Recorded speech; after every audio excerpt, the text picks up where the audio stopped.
Elas não correm, nem pulam, nem gritam. Não têm olhos, ouvidos ou cérebro. No entanto, as plantas são seres vivos. Elas produzem o oxigênio do ar que respiramos e o alimento que comemos.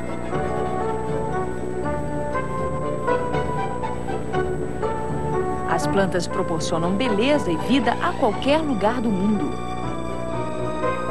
Como a maior parte das plantas, o dente de leão começa a vida sob a forma de uma semente, seca e dormente. Para começar a crescer, as sementes precisam de algo que as acorde.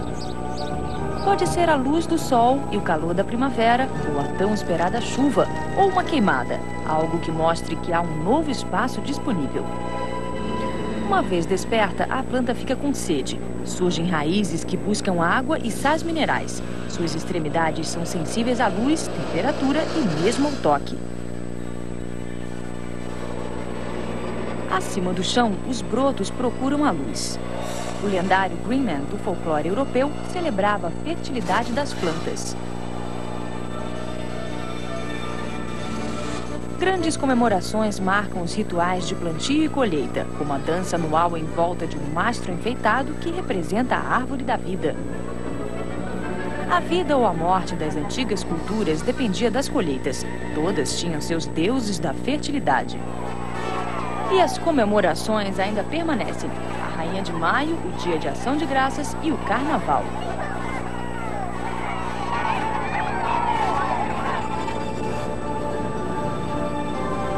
O broto do dente de leão procura a luz do sol.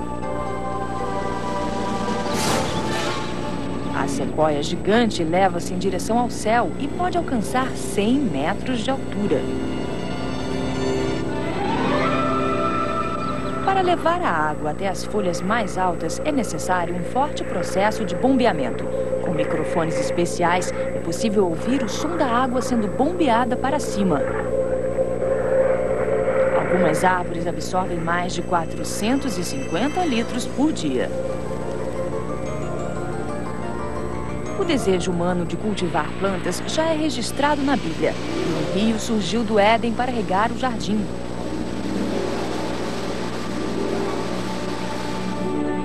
A Bíblia fala sobre o jardim do Éden rodeado por 4 rios. Esse local era o lar de Adão e Eva e foi um local de beleza e bondade durante algum tempo. Talvez os jardins que vieram depois pretendessem reconstituir a perfeição do Éden. As plantações mais antigas que se conhecem estão na Nova Guiné.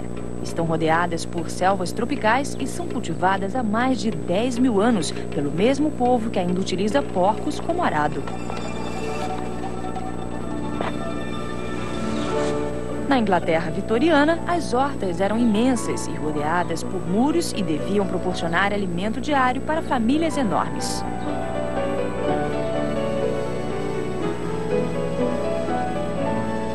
Sistemas subterrâneos irrigavam grandes extensões de jardins e as plantas ornamentais requeriam verdadeiros exércitos de jardineiros.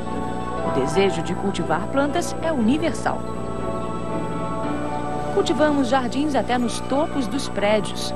Não são exatamente os jardins suspensos da Babilônia. Cercadas pela magia e por mitos, as plantas são feiticeiras da natureza. Até mesmo uma pequena planta silvestre, como o dente de leão, pode transformar substâncias químicas simples em carboidratos e proteínas. Os animais não conseguem fazer isso. As plantas utilizam um truque denominado fotossíntese. Suas folhas contêm clorofila, que lhes proporciona a cor verde. As plantas absorvem a luz solar, enquanto aberturas microscópicas respiram dióxido de carbono. Utilizando água e outros nutrientes, a planta transforma a energia solar em glucose, que é a própria energia da planta e a base de todos os alimentos. O resíduo eliminado é o oxigênio, vital para a vida animal. Nós exalamos dióxido de carbono, essencial para a fotossíntese. Essa é a razão pela qual falar ou cantar perto das plantas faz com que elas cresçam. Algumas plantas trapaceiam. Em vez de fabricar o próprio alimento, o roubam. A cuscuta, um vampiro do mundo vegetal, abraça sua vítima e utiliza sugadores especiais para lhe roubar os fluidos vitais. As plantas evoluíram para poder sobreviver em praticamente todas as regiões da Terra, mesmo nos desertos mais calcinados. O cacto saguaro do oeste norte-americano tem uma casca parecida com couro e que evita a evaporação da água. Para reduzir a perda de água, suas folhas são meros pinhos que também ajudam a proteger a planta. Esse tipo de cacto pode armazenar até 1000 litros de água para sobreviver durante os períodos de seca. Mas esse depósito de água pode ser um perigo durante as tormentas. Um raio pode facilmente fazer ferver o estoque de água da planta. Nas florestas tropicais, o perigo é a superpopulação. Sempre há uma espécie vizinha tentando colocar mais um indivíduo na sombra. As chances de sobrevivência das plantas menores podem estar na sombra ou, como é o caso das trepadeiras, subindo em direção ao céu juntamente com as árvores. Bem longe do chão, uma bromélia utiliza suas folhas em forma de xícara para pegar água de chuva. As folhas podem até formar uma piscina bem legal.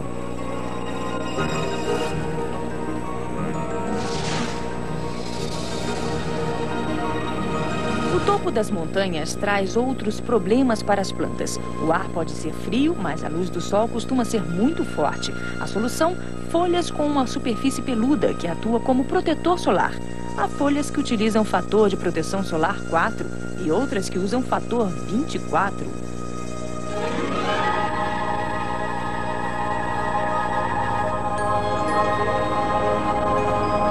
O valente dente de leão está adaptado a qualquer região do mundo, mas é tão sensível como qualquer outra planta. Uma gota de chuva faz com que a flor se feche. As gigantescas ninféias têm reservatórios de flutuação nas suas folhas. Seu resistente sistema de vigas de sustentação inspirou o Crystal Palace de Londres, que tem um sistema similar de vigas mestras para sustentar a estrutura composta por toneladas de vidro. As plantas podem ser encontradas em qualquer ambiente da Terra. No fundo dos oceanos, as plantas sobrevivem apesar das ondas e da água salgada. Nessas condições, as algas podem crescer até 45 centímetros em um dia. No Oceano Pacífico, há florestas marinhas altas e frondosas, como as florestas tropicais. É um mundo secreto na penumbra.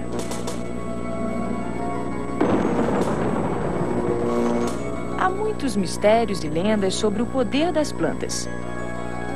A mais conhecida delas é a de Joãozinho e o pé de feijão. A planta cresceu até o céu, levando o menino ao reino dos gigantes.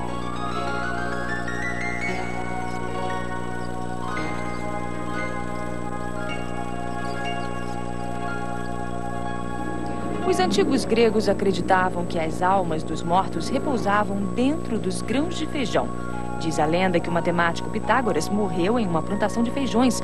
Foi pego pelos seus perseguidores porque ficou com medo de esmagar os grãos sagrados ao fugir.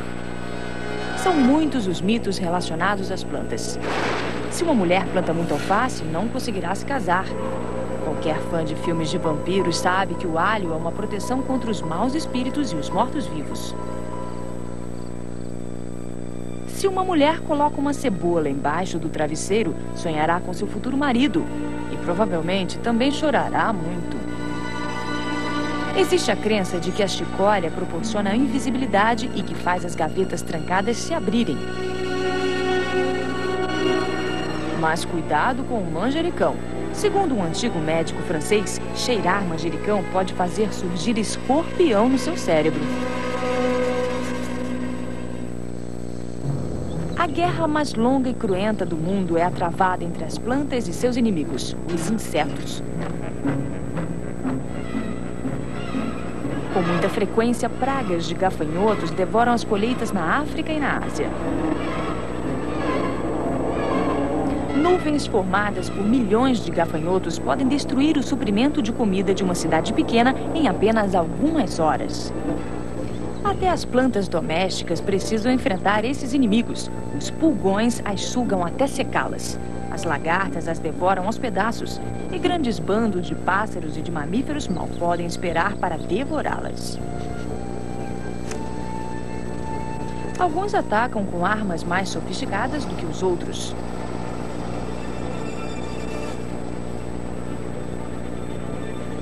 Mas as plantas desenvolveram suas próprias armas para revidar.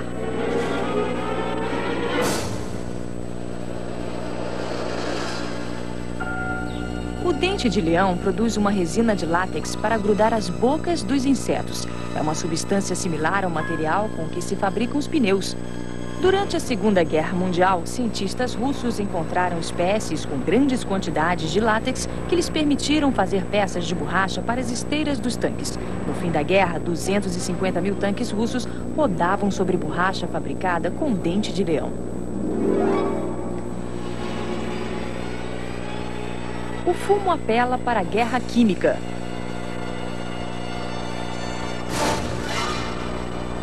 A planta contém nicotina, que representa a morte instantânea para os insetos, sem advertência do Ministério da Saúde. A artilharia das urtigas está formada por pequenas seringas hipodérmicas que injetam substâncias químicas que provocam ardor. Não houve câmara de tortura medieval que tivesse um conjunto semelhante de instrumentos para arranhar, furar e despedaçar.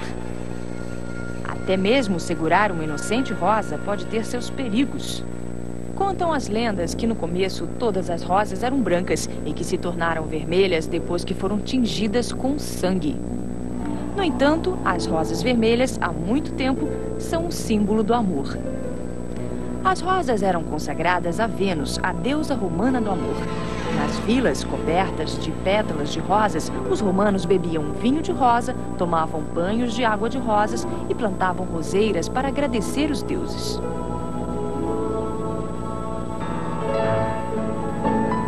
Os vitorianos utilizavam uma elaborada linguagem das flores. As rosas vermelhas significavam paixão, as amarelas, infidelidade.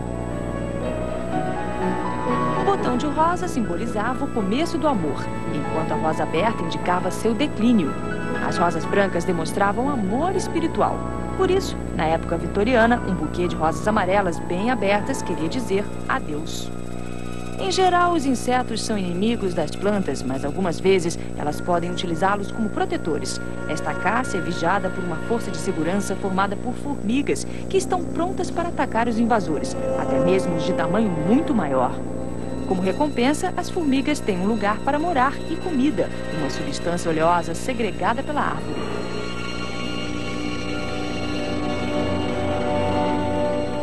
Algumas plantas gostam de pregar peças. A flor de maracujá forma ovos falsos que enganam as borboletas e fazem com que elas botem seus ovos em outra planta. Os ovos falsos nunca se transformam em lagartas famintas. Este cágado está pisando uma planta, a planta de pedra. Os animais são enganados pelo aspecto da planta e não mexem com ela.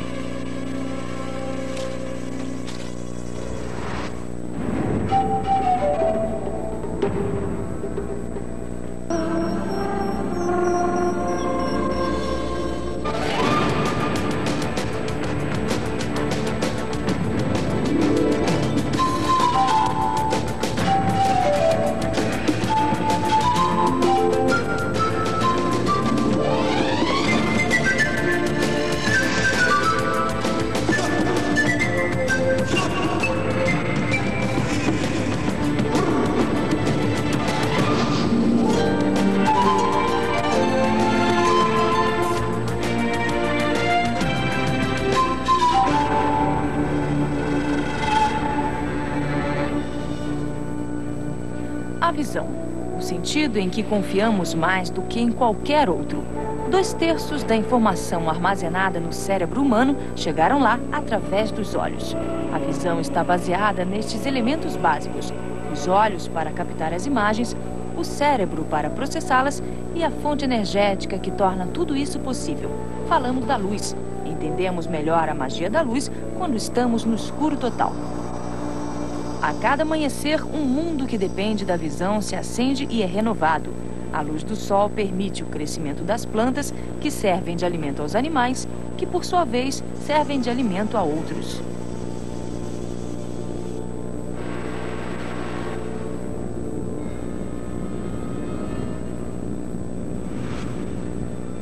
A luz do sol permite que os animais vejam o que estão fazendo e para onde estão indo.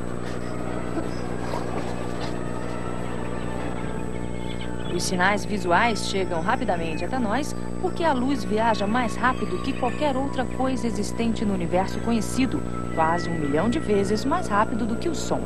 Até mesmo as primeiras culturas humanas entendiam que a vida depende da luz. A ligação entre escuridão e maldade está enraizada em um terror atávico. O que aconteceria se caísse a noite e a escuridão nunca mais fosse embora? Algumas antigas culturas faziam complicados rituais para garantir que o sol voltasse a despontar. No Antigo Egito, o ato da procriação era simulado todas as manhãs. Na América do Sul, os astecas faziam sacrifícios humanos. Os hindus acreditam que o retorno do sol é um simples ato da divindade. A noite se transforma em dia quando Deus Shiva abre os olhos.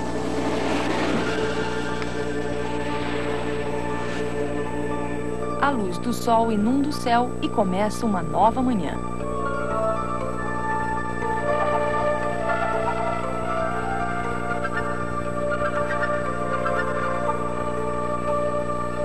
Quando chega a manhã, as criaturas noturnas descansam, mas a maior parte dos animais entra em ação, os caçadores e a caça. Começa a caçada.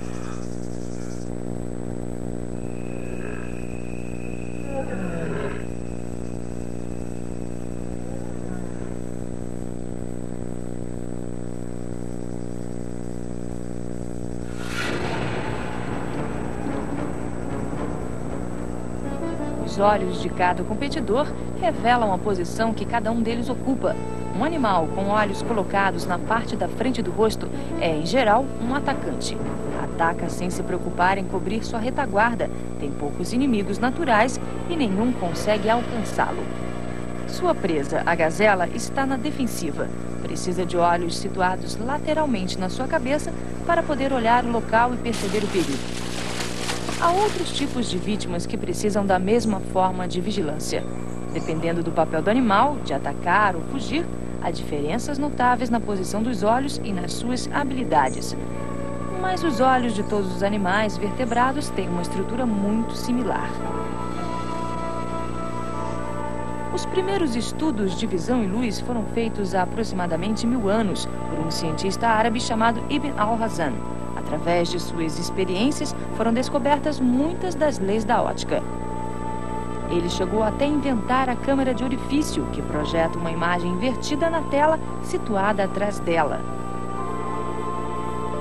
Al-Hazan escreveu 7 livros com suas observações. Também descreveu o funcionamento dos olhos. Suas principais características já haviam sido identificadas. A córnea, a camada clara protetora. Atrás dela, o cristalino para focalizar a luz e, no fundo, a retina, uma membrana fina onde são projetadas as imagens. Até a época de Al-Hazan, alguns acreditavam que a luz vinha de dentro dos olhos, mas o cientista achava pouco provável que os nossos olhos pudessem iluminar o céu no momento em que os abríamos. Ele, com toda razão, sugeriu o contrário. Era a luz que entrava nos olhos. Quando a luz entra no olho, o cristalino focaliza a imagem na retina. Esta delicada tela viva tem aproximadamente o tamanho e a espessura de um selo. Os raios de luz que se refletem no objeto visto desencadeiam a reação das células da retina. A imagem mostrada está invertida, mas quando os impulsos chegam ao cérebro, são interpretados na posição certa.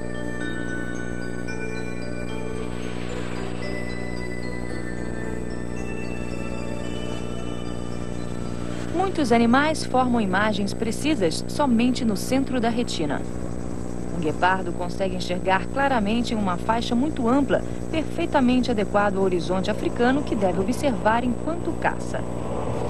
Mas muitas das presas do guepardo já nascem com uma capacidade perfeita para enganar o inimigo. O caçador concentra-se num alvo mais fácil. A visão vigilante da gazela não conseguiu salvá-la desta vez.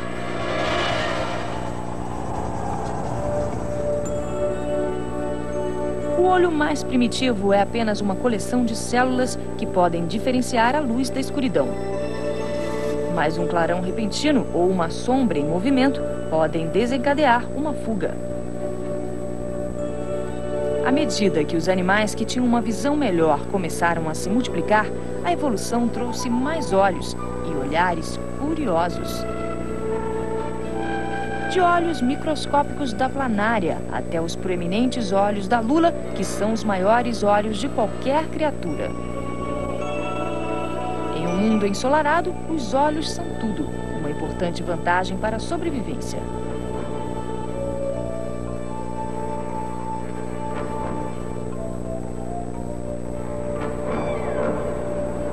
Cada animal tem uma visão diferente. Os olhos das rãs contêm algumas células que são estimuladas por linhas e bordas verticais e outras por linhas horizontais.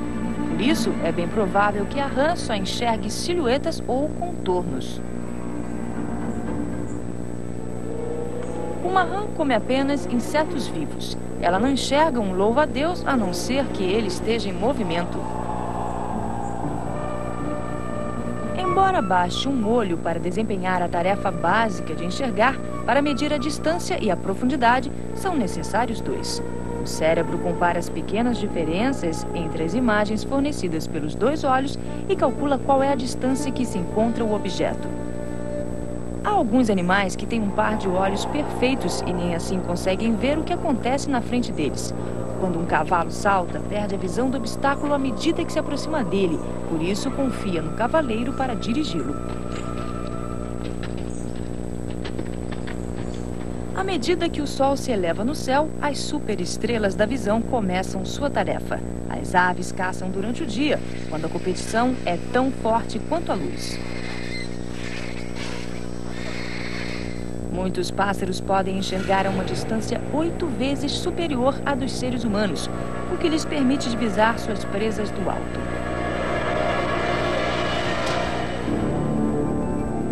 A luz do meio-dia pode cegar, mas os olhos funcionam como uma persiana, abrindo e fechando conforme a intensidade da luz. O anel de músculos que faz esse trabalho denomina-se íris, e é ela que proporciona a cor brilhante dos olhos. Íris é uma palavra latina que significa arco-íris.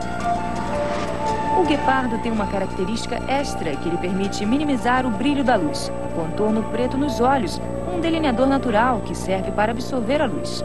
Quando os egípcios começaram a enfeitar seus olhos com um delineador preto bem grosso, ganharam não só uma beleza exótica, mas também uma proteção contra a luz forte do sol do deserto. A íris rodeia uma pequena abertura escura. O nome pupila vem da palavra utilizada para bonecas ou crianças pequenas, talvez porque seja possível enxergar nos olhos dos outros um reflexo da nossa imagem, como se fosse uma pequena boneca. Esse fenômeno deve ter sido muito perturbador para os primeiros seres humanos, que acabaram desenvolvendo uma crença no mal-olhado, medo de que algumas pessoas possam fazer mal às outras somente com a força do olhar. A crença encontrada da Ásia à Europa inspirou muitos filmes de terror. Segundo a tradição celta, as mães que acreditavam que seus filhos tinham sido vítimas do mal-olhado borrifavam as crianças com água que continha moedas de prata. A crença continua viva na Grécia e na Turquia, onde olhos azuis de vidro são amplamente utilizados para se defender do mal-olhado. O costume de colocar uma venda nos olhos do condenado à morte pode ter suas raízes nessa mesma crença. Sem a venda, um último olhar de maldade poderia fazer cair sua vingança sobre as testemunhas. Se apenas o olhar pode ser tão poderoso, o que dizer de uma criatura com muitos olhos? Segundo a mitologia grega, Argus tinha 100 olhos até que uma deusa colocou seus olhos nas penas da cauda do pavão. As penas brilhantes do pavão, com desenhos que se parecem olhos, são consideradas portadoras de má sorte, mas parecem ter uma certa magia para atrair as fêmeas da espécie. Na natureza, outros desenhos que imitam olhos servem para confundir. Esses desenhos confundem os predadores, poupando a cabeça do animal, ou até assustando os inimigos e fazendo-os fugir. Talvez mais assustador que um monstro de 100 olhos seja um inimigo com apenas um olho. É o ciclope. A crença nesta criatura começou na antiga Grécia, provavelmente devido a ossos fossilizados. O crânio dos elefantes pigmeus parecem ter um enorme buraco para um olho, mas na verdade trata-se de uma abertura para a tromba. Há um único ser vivo com apenas um olho, um pequeno crustáceo cuja única característica assustadora é seu nome, ciclope.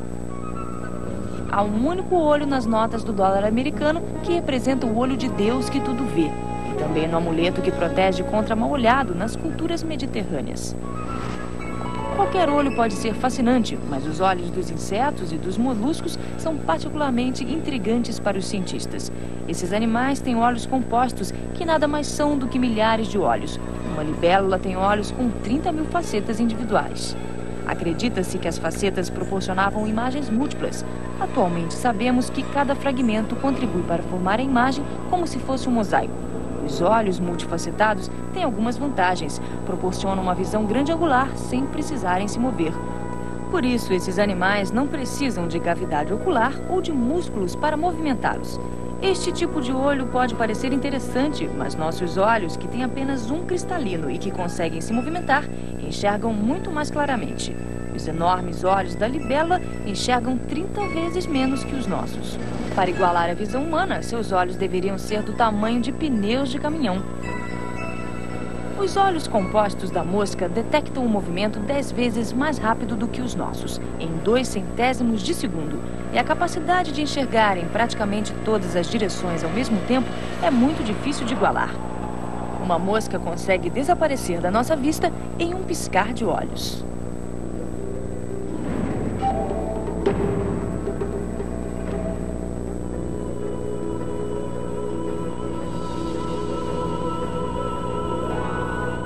Piscamos aproximadamente 17 mil vezes por dia para manter os olhos úmidos e os fechamos nas emergências. Durante o dia, mantemos os olhos fechados durante meia hora, apesar de estarmos totalmente acordados. Algumas criaturas piscam com as pálpebras inferiores. Os pássaros têm pálpebras extras que passam sobre o olho como se fossem limpadores de para-brisas. Os ursos polares têm pálpebras extras que são ligeiramente opacas, para protegê-los da luz brilhante do Ártico. Há muito tempo, os seres humanos também tiveram esse tipo de pálpebras. O processo evolutivo quase acabou com elas, mas ainda podemos ver resquícios delas nas pequenas porções de tecido branco nos cantos internos dos olhos. A natureza criou uma ampla gama de variações do olho giratório. Um caso extremo é o do camaleão, que é um especialista em combinar os movimentos dos olhos e da língua.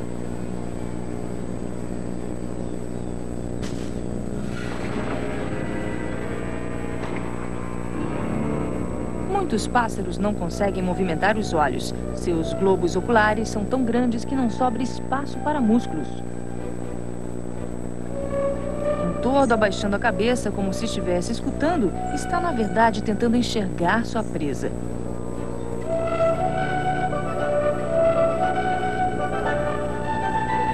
Uma coruja segue sua presa girando a cabeça, um movimento de quase 360 graus. As aves são os animais que melhor enxergam. Algumas podem enxergar até mesmo embaixo d'água. Sua terceira pálpebra atua como um escudo protetor quando mergulha em um mundo diferente.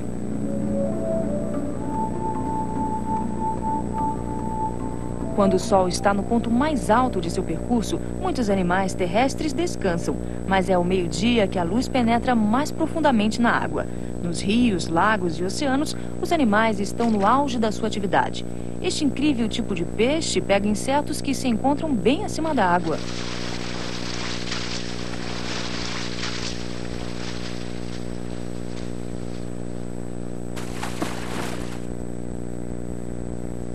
Há um tipo de peixe que é literalmente todo olhos no mundo aquático. Este peixe, denominado anablepe, encontrado no México, tem 4 olhos para enxergar acima e embaixo d'água.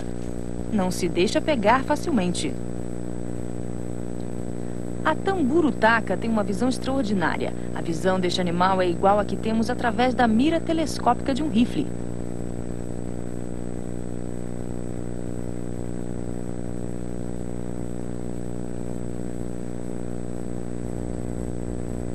As cores não são percebidas pelos habitantes do oceano. Como a água do mar absorve a luz vermelha, tudo que está embaixo d'água parece azul esverdeado.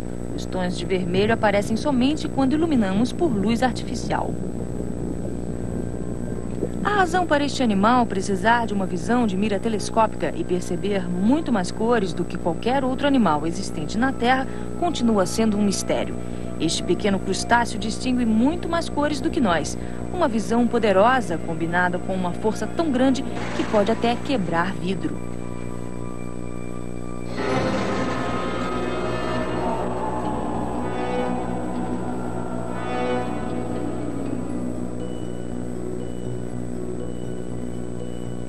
Para os animais, enxergar as cores é muito menos importante do que detectar o movimento. Embora um gato veja um canteiro de flores como se fosse uma mancha colorida, ele consegue perceber o mínimo movimento e reagir a ele.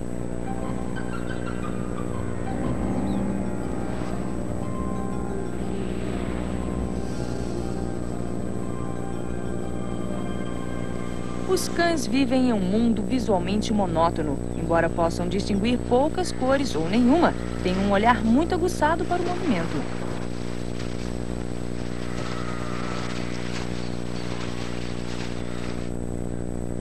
E a famosa atração dos touros pela capa vermelha pode ser irrelevante. Mesmo que o touro consiga enxergar a cor, é muito mais provável que sua reação seja devida ao movimento da capa. A maioria dos humanos consegue enxergar uma enorme variedade de cores. Utilizando os 2 olhos e com boa luz, podemos distinguir 10 milhões de tons diferentes.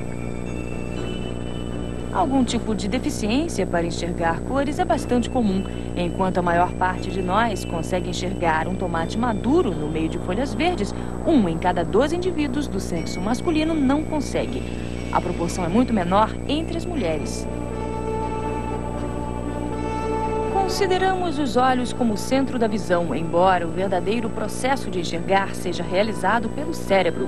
Durante muitos séculos, a conexão entre os olhos e o cérebro foi um grande mistério. O filósofo francês René Descartes, que viveu no século XVIII, denominava os olhos de as janelas da alma. Ele acreditava que o cérebro era o lugar em que se encontrava a alma e que o espírito animal levava informações diretamente dos olhos à alma. Na verdade, a conexão com o cérebro é feita através de uma rede de nervos. O sinal enviado por apenas uma célula dos olhos faz conexão com o número de células cerebrais, que poderia ser comparado ao número de estrelas existentes em uma noite clara. Por que os humanos adquiriram uma visão tão extraordinária das cores? Da mesma forma que nossos parentes mais próximos, os primatas, houve um tempo em que precisávamos distinguir os frutos maduros em uma verde e densa folhagem. Agora podemos desfrutar das cores que enxergamos em circunstâncias menos prementes. Mas como surge a cor? A luz do sol é branca. Isaac Newton, o matemático inglês, descobriu a personalidade oculta da luz. Trabalhando com prismas de vidro, mostrou que a luz branca pode se dividir em diversas cores. Quando o raio de luz é refratado em diferentes ângulos, a luz forma as cores do espectro.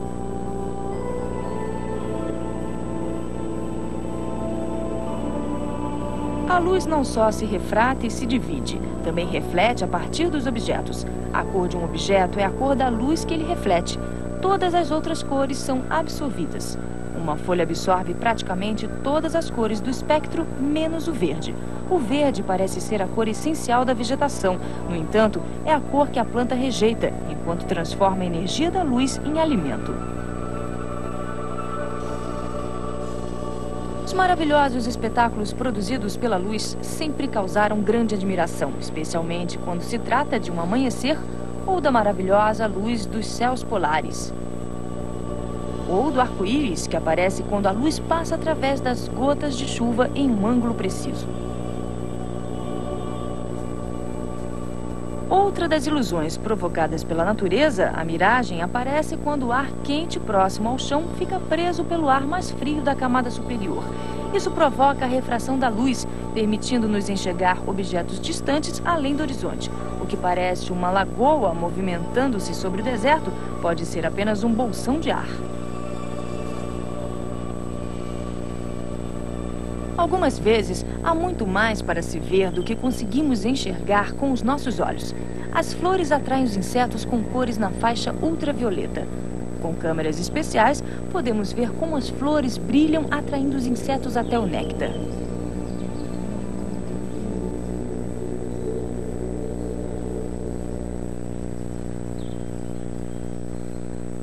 Alguns insetos têm seus corpos pintados com cores do espectro ultravioleta. Uma borboleta que parece totalmente sem atrativos pode ter uma beleza oculta.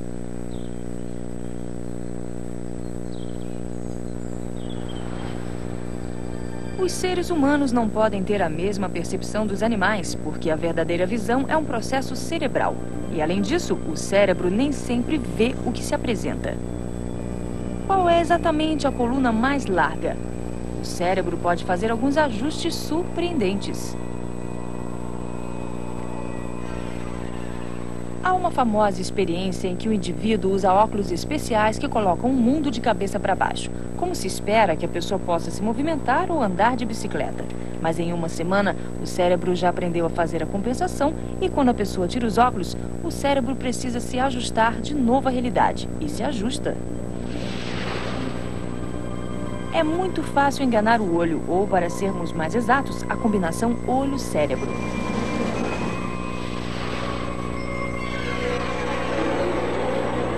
Muitas ilusões de ótica baseiam-se no que o cérebro espera enxergar.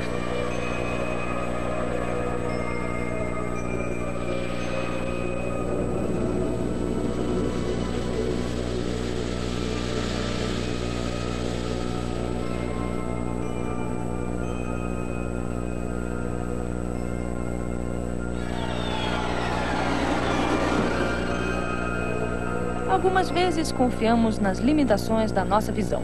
O nosso cérebro não consegue acompanhar a velocidade em que o filme é projetado. Como o projetor tem uma velocidade maior do que 15 imagens por segundo, as imagens separadas do filme parecem unidas. É só diminuir a velocidade e elas param de fazer isso. Mas uma mosca não seria enganada, porque ela consegue formar imagens muito mais rapidamente do que nós. Até mesmo um filme recheado de ação pareceria uma apresentação de slides para uma mosca. Seja qual for a ilusão, muitos de nós confiamos em uma invenção muito prática que nos ajuda a enxergar com precisão. Lentes feitas sob medida. A palavra lente vem da palavra lentilha, devido ao formato similar dessa semente.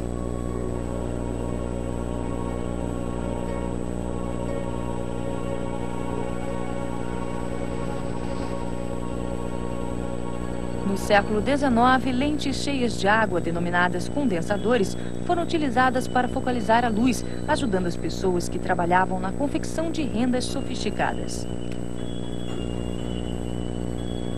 Mas há 700 anos, as lentes são utilizadas para melhorar a visão humana.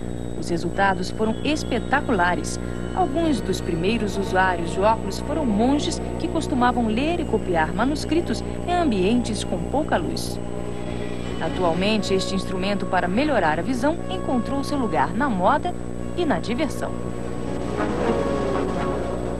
A nossa visão pode ser melhorada, mas não comendo mais cenouras. No entanto, durante a Segunda Guerra Mundial, as cenouras fizeram parte da propaganda de guerra britânica. Quando os alemães perceberam que os pilotos aliados pareciam ter uma nova habilidade, enxergar no escuro, os britânicos lançaram a propaganda. Os pilotos ingleses comiam muitas cenouras. Na verdade, os britânicos tinham inventado algo muito mais efetivo, o radar, que permitia aos pilotos enxergar seus alvos mesmo durante a noite.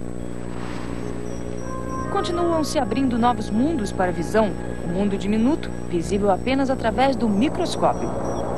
E os mundos que parecem pequenos por estar muito distantes. O dia termina, a luz do sol desaparece e muitos animais retiram-se para descansar durante a noite.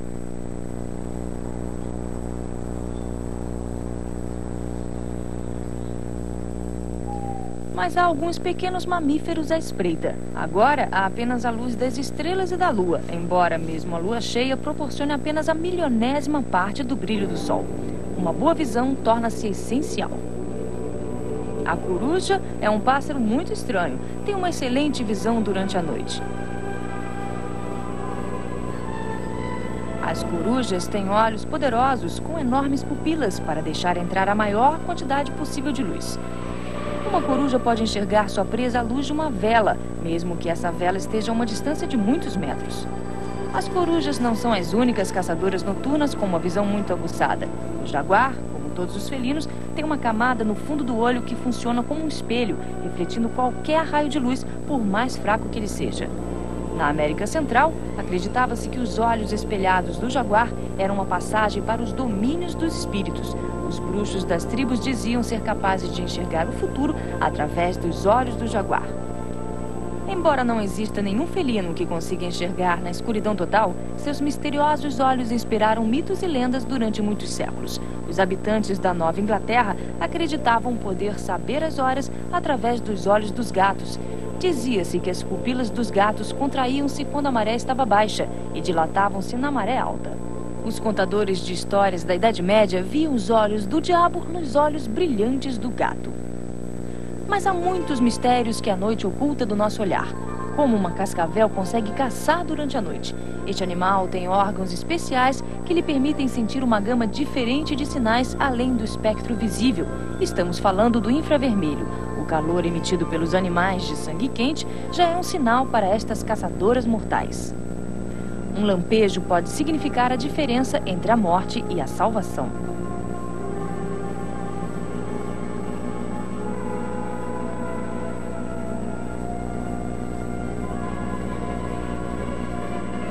Para as criaturas da noite, o amanhecer traz consigo o perigo. A energia da luz está de volta. De todos os espetáculos apresentados pela natureza, o amanhecer é, sem dúvida, um dos mais extraordinários.